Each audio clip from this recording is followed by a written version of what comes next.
friends, welcome back to my YouTube channel Study Career Point. I hope you all are doing well. So start करते हैं हमारी आज की class से। देखिए पैडागोजी की आज आप लोगों की 5th नंबर की क्लास यहाँ पर होने वाली है। इससे पहले 4 सेट मैं आप लोगों को करा चुकी हूँ। साथ ही देखिए जो कंटेंट वाली क्लासेस आप लोगों की हैं प्रीवियस ईयर के क्वेश्चन पेपर की, तो वो क्लासेस भी आप लोगों की चल रही है, जिसमें से 17th क्लासेस मैं आप लोगों को करा चुकी हूँ। ठीक है, तो देखिए ये क्लासेस भी देख लेना जिन बच्चों ने क्लासेस नहीं देखी, क्योंकि प्रीवियस ईयर के क्वेश्चन पेपर काफ़ी अच्छे से आप लोगों को कराए जा रहे हैं विद कंटेंट थ्योरी, कहाँ से क्वेश्चंस पूछे गए हैं, सारी चीज़ें आप लोगों को डिटेल में बताई जा रही हैं।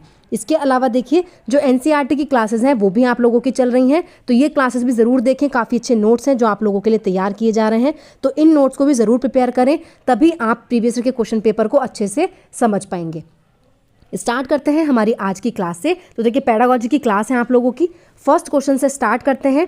देखिए फर्स्ट क्वेश्चन यहाँ पर दिया गया है, निम्नलिखित में से कौन से कथन ज्ञान का विषय के रूप में इतिहास के स्वरूप के बारे में सही है। देखिए इतिहास की बात की गई है यहाँ पर, इतिहास के स्वरूप के बारे में कौन सा कथन है जो यहाँ पर सही है। ए पॉइंट दिया गया है, इतिहास संपूर्ण रूप से अतीत पर निर्भर है बिना यह जांचे कि कैसे अतीत ने वर्तमान को प्रभावित किया। तो देखिए बिल्कुल सही पॉइंट है, जो इतिहास है वो संपूर्ण रूप से अतीत पर निर्भर है। ठीक है, क्योंकि देखिए आपने देखा होगा जितने भी सन हैं, पुरानी चीज़ें हैं, जो भी हुआ है 1857 का संग्राम हुआ, ठीक है, स्वतंत्रता के लिए क्या क्या चीज़ें की गई, संविधान, ये सब चीज़ें क्या हैं, ये हमारा पास है जो हमें किस चीज़ से देखने को मिलता है, इतिहास के रूप में देखने को मिलता है। ठीक है, तो देखिए इतिहास जो है वो संपूर्ण रूप से अतीत पर निर्भर है। बी पॉइंट यहाँ पर दिया गया है, इतिहास अपने व्यक्तिगत और सामूहिक दोनों ही पक्षों में मानवीय चेतना के विकास की कहानी है। तो देखिए ये पॉइंट भी बिल्कुल सही है, जो इतिहास है वो अपने व्यक्तिगत और सामूहिक दोनों ही पक्षों में मानवीय चेतना के विकास की कहानी है। सी पॉइंट देखते हैं, अतीत इतिहास के घटनाक्रमों और भविष्य में प्रगतिशील परिवर्तनों के बीच का संवाद है। तो देखिए ये पॉइंट भी बिल्कुल सही है। हम आज आप लोग भविष्य की बात करते हैं, क्या चीज़ें होंगी, ठीक है, अतीत के घटनाक्रमों की हम लोग बात करते हैं तो वो क्या होते हैं, वो परिवर्तन है जो हम लोगों को देखने को मिल रहे हैं पास्ट के बारे में और जो हमारा फ्यूचर होने वाला है उसके बारे में। ठीक है, तो ये क्या है, इन दोनों के बीच का संवाद है। ठीक है, डी पॉइंट है, देखिए निरंतरता और सामंजस्य दोनों इतिहास के अपेक्षित गुण है। तो देखिए कंटिन्यूटी और जो सामंजस्य है वो दोनों ही इतिहास के अपेक्षित गुण है। तो देखिए केवल दोनों ही गुण नहीं है, तो ये पॉइंट यहाँ पर क्या हो जाएगा, गलत हो जाएगा। ठीक है, तो देखिए सिर्फ ए, बी और सी पॉइंट यहाँ पर इतिहास के स्वरूप में सही है। इसके अलावा देखिए जो डी पॉइंट है कि निरंतरता और सामंजस्य दोनों ही इतिहास के अपेक्षित गुण है, तो ये पॉइंट क्या हो जाएगा, गलत हो जाएगा। नेक्स्ट क्वेश्चन पर चलते हैं।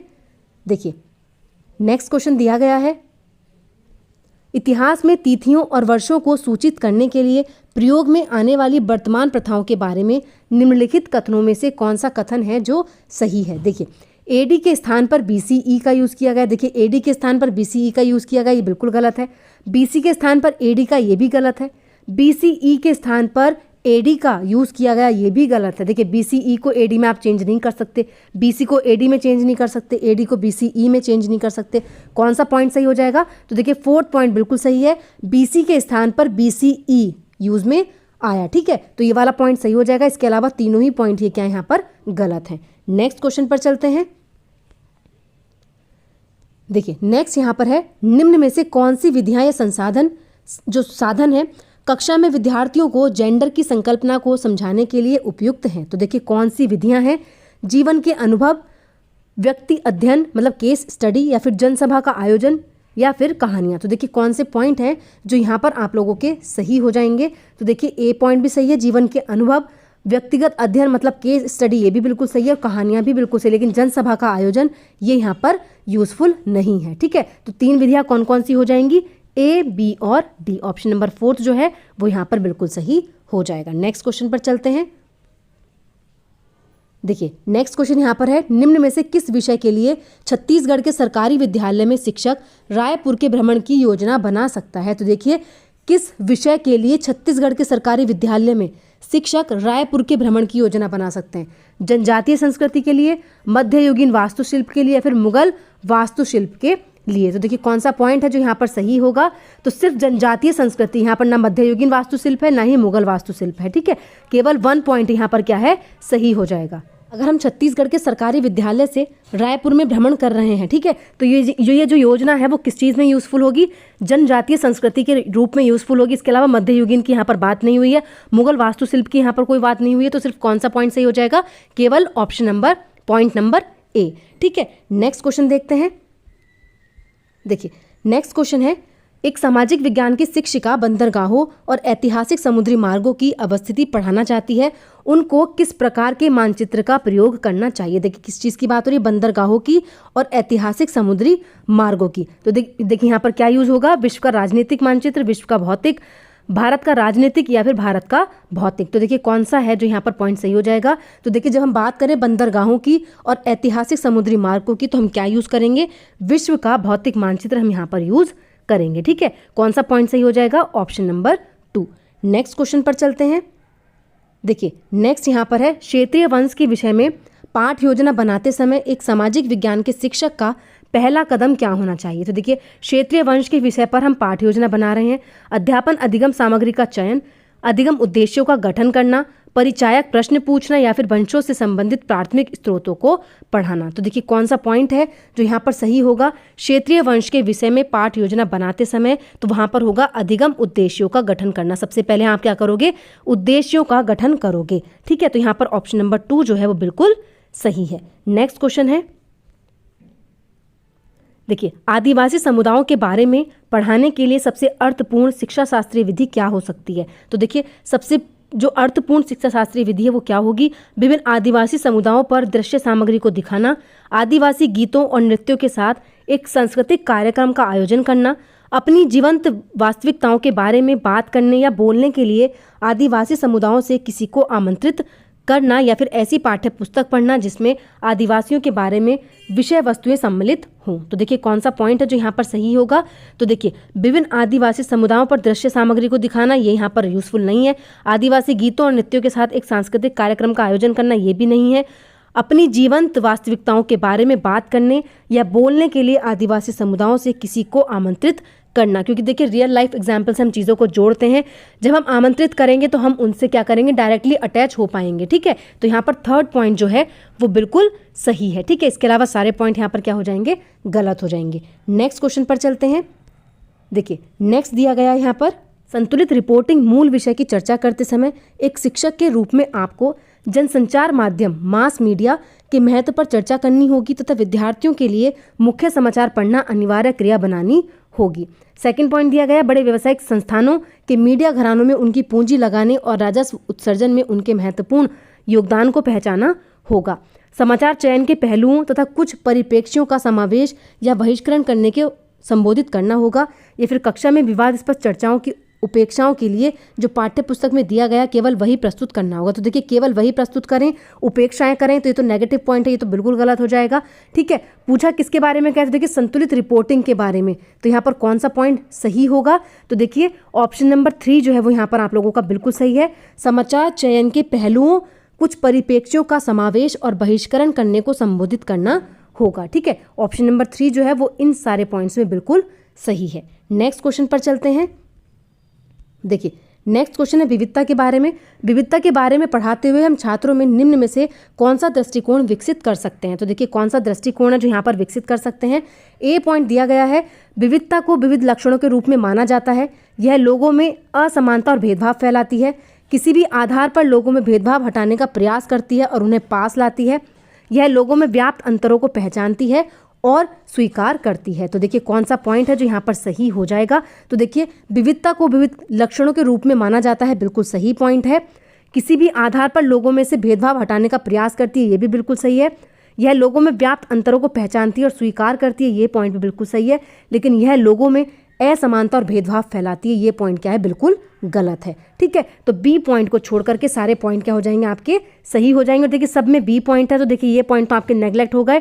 जहां नेगलेक्ट मिले वहीं आप लोगों को टिक करके आगे बढ़ जाना है। देखिए नेक्स्ट क्वेश्चन यहाँ पर है, कक्षा में परिचर्चा के लिए सामाजिक विज्ञान की पाठ्य पुस्तकें एक अच्छे अध्यापन अधिगम के स्रोत के रूप में कार्य कर सकती हैं अगर शिक्षिका अपने विद्यार्थियों को पाठ्य पुस्तक से उच्च स्वर में पढ़ने के लिए कहती है, या फिर विद्यार्थियों को पाठ्य पुस्तक वाले प्रश्नों में संलिप्त करने के लिए कहती है तथा पाठांत प्रश्नों के लिए उत्तर बनाने के लिए कहती है। विद्यार्थियों को पाठ्य पुस्तकों से बाहर की पुस्तकों तथा अन्य सामग्री को पढ़ने से हतोत्साहित करती है, नेगेटिव हो गया। विद्यार्थियों को पाठ्य पुस्तक सिर्फ देखने के लिए प्रोत्साहित करती है, तो ये भी क्या हो जाएगा, गलत हो जाएगा। कौन सा पॉइंट है जो यहाँ पर सही होगा। तो देखिए ऑप्शन नंबर 2 विद्यार्थियों को पाठ्यपुस्तक वाले प्रश्नों में संलिप्त करने के लिए कहती है, इंगेज करने के लिए कहती है तथा पाठांत प्रश्नों के लिए उत्तर बनाने के लिए कहती है। तो देखिए ऑप्शन नंबर 2 जो है वो बिल्कुल सही है। नेक्स्ट क्वेश्चन है, एक सामाजिक विज्ञान की शिक्षिका प्लास्टिक को क्यों प्रतिबंधित कर देना चाहिए विषय पर अपने विद्यार्थियों को आलोचनात्मक जांच में संलिप्त करना चाहती है, इंगेज करना चाहती है, इसके लिए सबसे उपयुक्त गतिविधि क्या होगी। तो देखिए पहला पॉइंट दिया गया है, प्लास्टिक के खिलौने बनाने वाली फैक्ट्री में भ्रमण का आयोजन, प्लास्टिक ने समुद्री जीवों पर क्या प्रभाव डाला है, इस पर एक वृत्त चित्र दिखाना और बाद में इसके पारिस्थितिकी तंत्र पर प्रभाव की चर्चा करना, विद्यार्थियों को प्लास्टिक से बने विभिन्न उत्पादों के नमूने इकट्ठे करने को कहना, या फिर विद्यार्थियों को प्लास्टिक के विभिन्न उपयोग पर एक कथा पट तैयार करने को कहना। तो देखिए कौन सा पॉइंट यहाँ पर बिल्कुल सही है। तो देखिए सेकंड पॉइंट की अगर हम बात करें तो ये बिल्कुल सही हो जाएगा, प्लास्टिक ने समुद्री जीवों पर क्या प्रभाव डाला है, इस पर एक वृत्त चित्र दिखाना और बाद में इसके पारिस्थितिक तंत्र पर प्रभाव की चर्चा करना। ठीक है, तो ये पॉइंट क्या हो जाएगा, बिल्कुल सही यहाँ पर हो जाएगा। नेक्स्ट क्वेश्चन है, निम्न में से कौन से सामाजिक विज्ञान के अध्ययन को समर्थ बनाते हैं। देखिए ए पॉइंट दिया गया है, समानता तथा सामाजिक न्याय के संवैधानिक मूल्यों का महत्व समझना। देखिए बिल्कुल सही पॉइंट है। समाज के क्रियाशील, जिम्मेदार और विचारशील सदस्य बनना। तो देखिए ये पॉइंट भी बिल्कुल सही है। प्राप्त विचारों, संस्थाओं तथा प्रथाओं के साथ कर्मठता के समरूप होना। देखिए जो भी विचार हैं, संस्थाएं हैं, प्रथाएं हैं, उनके साथ कर्मठता के समरूप होना, ये क्या हो जाएगा यहाँ पर नेगेटिव है। ठीक है, यह समझना कि समाज की संरचना कैसे होती है और कैसे उसे व्यवस्थित और शासित किया जाता है, ये पॉइंट भी बिल्कुल सही है। तो देखिए सी को छोड़कर और सारे पॉइंट यहाँ पर क्या हो जाएंगे, सही हो जाएंगे। तो देखिए जहाँ पर सी पॉइंट यहाँ आपको दिखे वो क्या हो जाएगा, नेगेटिव है। देखिए काफ़ी सारे ऑप्शंस ऐसे आप लोगों को मिलेंगे एग्जाम में जो डायरेक्टली आपको देखते ही गलत हो जाते हैं और सारे पॉइंट्स में वो ऑप्शन दिया हुआ होता है। तो यहाँ पर आप क्रॉस कट करके भी आगे बढ़ सकते हैं टाइम बचा करके। ठीक है, तो वो पॉइंट देखो जो नेगेटिव है, उसके बाद उसको हटा के नेग्लेक्ट करके आप एकदम से टिक करके क्वेश्चन को आगे बढ़ सकते हैं। नेक्स्ट क्वेश्चन देखते हैं। देखिए नेक्स्ट है, कथनों ए और बी को पढ़िए और उपयुक्त विकल्प का चयन कीजिए। ए दिया गया है, सामाजिक विज्ञान में विरले ही एक सही उत्तर होता है। सामाजिक विज्ञान के शिक्षा शास्त्रीय उपागम को परिभाषाओं के प्रयोग से बचना चाहिए। तो देखिए दोनों ही पॉइंट यहाँ पर क्या है, सही है। देखिए यहाँ पर किस चीज़ के लिए दिया गया है विरले, तो देखिए यहाँ पर यह है, it is a challenging to arrive at one correct answer in social science, एक करेक्ट आंसर। तो देखिए ये बिल्कुल सही बात है, सामाजिक विज्ञान में विरले ही एक ही सही उत्तर होता है। ठीक है, आपने देखा होगा और आपसे पूछ लिया कि किस सन में ये चीज़ हुई है, तो वो वन सिंगल पॉइंट ही क्या होता है, वहाँ पर सही होता है। यहाँ पर ये नहीं कि आप चीज़ें भर दो, कि हम लोगों को एक क्वेश्चन पूछा गया उसमें आप 4 चीज़ें अपनी तरफ से बोल दो, वो चीज़ यहाँ पर नहीं होती, एक सिंगल करेक्ट आंसर यहाँ पर होता है। ठीक है, सामाजिक विज्ञान के शिक्षा शास्त्रीय उपागम को परिभाषाओं के प्रयोग से बचना चाहिए। तो देखिए ये पॉइंट भी यहाँ पर बिल्कुल सही है। फर्स्ट जो ऑप्शन है वो बिल्कुल सही हो जाएगा, ए और बी दोनों ही क्या है यहाँ पर सही हैं। नेक्स्ट क्वेश्चन पर चलते हैं। देखिए नेक्स्ट क्वेश्चन यहाँ पर है, प्राथमिक स्रोतों पर आधारित अंग्रेजों के वास्तुशिल्प पर शिक्षक एक परियोजना देता है, निम्न में से कौन सा प्राथमिक स्रोत है। उपन्यास है, समाचार पत्र की रिपोर्ट है, राष्ट्रपति भवन या फिर मीनाक्षी मंदिर। तो देखिए मैंने आप लोगों को बताया था जो लेख होते हैं, ठीक है, जो लेख होते हैं ये सब क्या होते हैं, ये द्वितीयक होते हैं। ठीक है, जो प्राइमरी होते हैं वो क्या होते हैं, चित्र जो होते हैं, जो क्या होते हैं, चित्र होते हैं, पोस्टर्स होते हैं, ये क्या होते हैं, ये प्राइमरी होते हैं। ठीक है, तो देखिए यहाँ पर क्या हो जाएगा आपका उपन्यास, समाचार पत्र की रिपोर्ट, मीनाक्षी मंदिर, ये क्या है, ये आपके सेकेंडरी है। प्राथमिक स्रोत यहाँ पर पूछा तो क्या हो जाएगा, राष्ट्रपति भवन। क्या हो जाएगा यहाँ पर, राष्ट्रपति भवन क्या हो जाएगा यहाँ पर, प्राथमिक स्रोत हो जाएगा, जो आप डायरेक्टली चीज़ें जिस चीज़ से आपको लोगों को मिल रही होती हैं। ठीक है, जो उपन्यास होगा, लेख होगा, ये क्या होगा, ये किसी के द्वारा लिखे गए हैं, तो ये क्या होते हैं, ये सेकेंडरी स्रोत होते हैं। ठीक है, नेक्स्ट क्वेश्चन पर चलते हैं। देखिए वे विभिन्न तरीके कौन से हैं जिनमें किसी परियोजना से अधिगम अनुभवों का अधिग्रहण किया जा सकता है। अभिलेख होते हैं, पावर पॉइंट प्रस्तुतिकरण होती है, पेन और पेपर परीक्षा होती है, स्क्रैप बुक होती है या फिर रेखाचित्र होते हैं। तो देखिए कौन सा पॉइंट है जो यहाँ पर सही होगा। तो देखिए किसी परियोजना में अधिगम अनुभवों का अधिग्रहण किस चीज़ से किया जा सकता है, तो केवल अभिलेख से किया जा सकता है। ठीक है, किस चीज़ से, तो केवल अभिलेख से। तो यहाँ पर ना पावर पॉइंट प्रेजेंटेशन होगी, ना पेन पेपर परीक्षा होगी, ना स्क्रैप बुक होगी, ना ही रेखा चित्र होगा, क्या होगा, अभिलेख। ठीक है, तो यहाँ पर केवल एक ऑप्शन जो होगा वो बिल्कुल सही हो जाएगा। नेक्स्ट क्वेश्चन पर चलते हैं। देखिए नेक्स्ट है, निम्न में से कौन से प्रश्न संज्ञानात्मक प्रक्रिया के मूल्यांकन पहलू का आकलन करते हैं। देखिए मूल्यांकन पहलू का आकलन कौन सा करता है, विभिन्न देशों के बीच न्याय संगत व्यापार को प्रोत्साहित करने के लिए क्या किया जा सकता है, हरित क्रांति ने भारत को अनाज के मामले में आत्मनिर्भर बना दिया है। मुगल साम्राज्य के पतन के लिए क्या आप औरंगजेब को उत्तरदायी ठहराएंगे?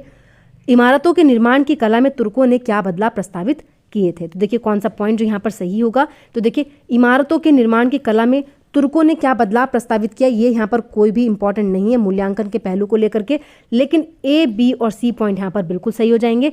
विभिन्न देशों के बीच न्यायसंगत व्यापार को प्रोत्साहित करने के लिए क्या किया जा सकता है?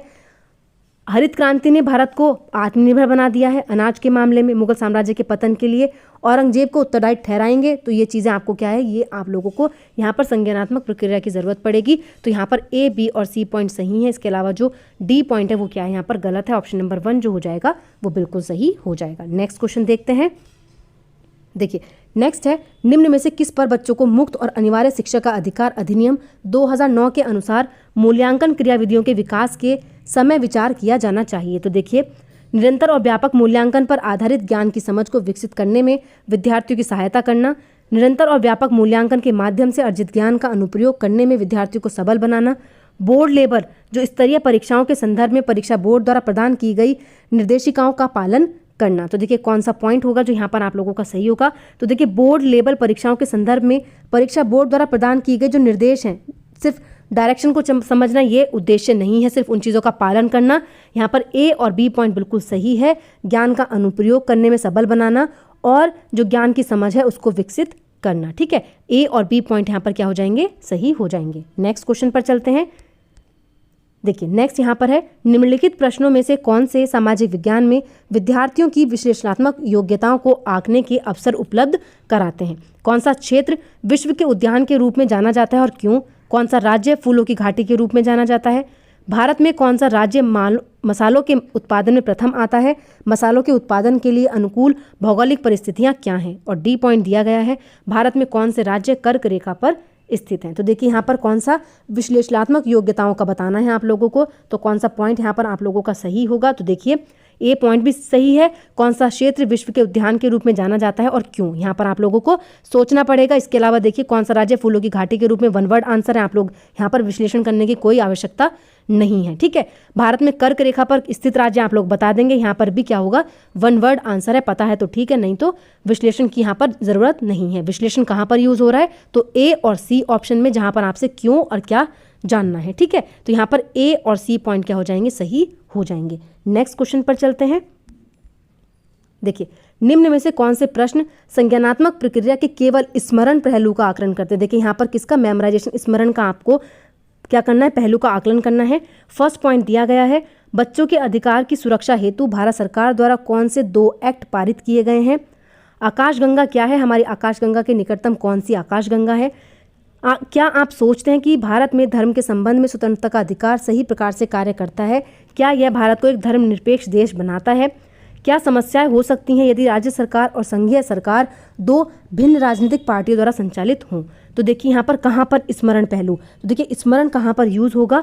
पहला पॉइंट सही है, बच्चे के अधिकारों की सुरक्षा हेतु भारत सरकार द्वारा कौन से 2 एक्ट पारित किए गए? तो देखिए यहाँ पर आप क्या करेंगे, स्मरण करेंगे। ठीक है, आकाशगंगा क्या है, हमारी आकाशगंगा के निकटतम कौन सी आकाशगंगा है? तो देखिए ये पॉइंट भी बिल्कुल सही है। यहाँ पर पूछा गया, क्या आप सोचते हैं कि भारत में धर्म के संबंध में स्वतंत्रता का अधिकार सही? तो देखिए यहाँ पर आप लोगों को विश्लेषण करना है, यहाँ पर स्मरण का यूज नहीं है। ऐसे यहाँ पर भी क्या समस्याएं हो सकती हैं, तो यहाँ पर थिंकिंग, क्रिटिकल थिंकिंग यूज हो रही है, लेकिन स्मरण का पहलू जो है वो है आपका ए और बी। तो यहाँ पर ऑप्शन नंबर 1 जो हो जाएगा वो सही हो जाएगा। इसके अलावा सी और डी पॉइंट यहाँ पर क्या है, गलत है। नेक्स्ट और लास्ट क्वेश्चन है, देखिए निम्न में से कौन से प्रश्न बहुल परिप्रेक्ष्यों को उपयोग करने या विकास करने के अवसर प्रदान करते हैं? वे कौन से कारक हैं जो किसी क्षेत्र की जलवायु निर्धारित करते हैं? वनों की कटाई के क्या हानिकारक प्रभाव हैं? दक्षिण अमेरिका के मुख्य भौतिक खंड कौन से हैं? या फिर बहुदल तंत्र के क्या गुण एवं दोष हैं? तो देखिए बहुल परिप्रेक्ष्यों को उपयोग करने और विकास करने के अवसर कौन सा क्वेश्चन यहाँ पर प्रदान कर रहा है? तो देखिए वे कौन से कारक हैं जो किसी क्षेत्र की जलवायु निर्धारित करते हैं, आप लोग बता देंगे। ठीक है, वनों की कटाई के क्या हानिकारक प्रभाव है, ये भी हो जाएगा। दक्षिण अमेरिका के मुख्य भौतिक खंड कौन से हैं, ये भी है। लेकिन बहुल परिप्रेक्ष्यों का उपयोग कौन सा क्वेश्चन कर रहा है, तो बहुदल तंत्र के क्या गुण एवं दोष हैं, ये पॉइंट क्या हो जाएगा यहाँ पर सही हो जाएगा। ये वन वर्ड आंसर है, ये आप लोग कर देंगे। क्या प्रभाव होते हैं? इसके अलावा जो यहाँ पर विभिन्न परिप्रेक्ष्यों का उपयोग करने में और विकास करने में अवसर प्रदान कर रहा है, तो वो है ऑप्शन नंबर डी। तो केवल डी पॉइंट यहाँ पर सही हो जाएगा, ऑप्शन नंबर 4। ठीक है, तो देखिए आज के जितने भी क्वेश्चंस थे वो मैंने आप लोगों को करा दिए हैं। ठीक है, अच्छे से क्वेश्चन को रीड करिए, खुद से सोचिए कि चीज़ें किस तरीके से यहाँ पर दी गई हैं। ठीक है, जितने भी प्रैक्टिस सेशन में क्वेश्चंस आ रहे हैं सारे मैं आप लोगों को करा रही हूँ जो आपके एग्जाम के लिए यूज़फुल हो सकते हैं। ठीक है, ये पेडागोजी की क्लास आपकी थी जो मैंने आज आप लोगों को 4th नंबर की कराई है। इसके अलावा जो आप लोगों की कंटेंट थ्योरी बेस्ड क्वेश्चन है वो भी आप लोगों के चल रहे हैं, और जो NCERT के नोट्स हैं वो भी आपकी क्लासेस चल रही हैं, इसलिए अच्छे से अपनी तैयारी करते रहिए। अब ज़्यादा टाइम आप लोगों के पास नहीं है एग्जाम के लिए। ठीक है, तो अच्छे से लगे रहिए तैयारी के लिए, क्योंकि आने वाले समय में काफ़ी वैकेंसीज़ हैं आप लोगों के लिए जो आने वाली हैं। ठीक है, तो तैयारी में लगे रहिए, अच्छे से मार्क्स गेन करिए, जिससे आप लोग आने वाली वैकेंसीज़ में आराम से अप्लाई कर पाएँ। तो आज की क्लास यहीं पर कंप्लीट होती है। अगर आप लोगों को मेरी क्लास अच्छी लगी हो तो प्लीज़ मेरे चैनल को लाइक करें, सब्सक्राइब करें और शेयर करें। ऐसी ही और वीडियोज़ के लिए मेरे चैनल पर बने रहिए। Thank you.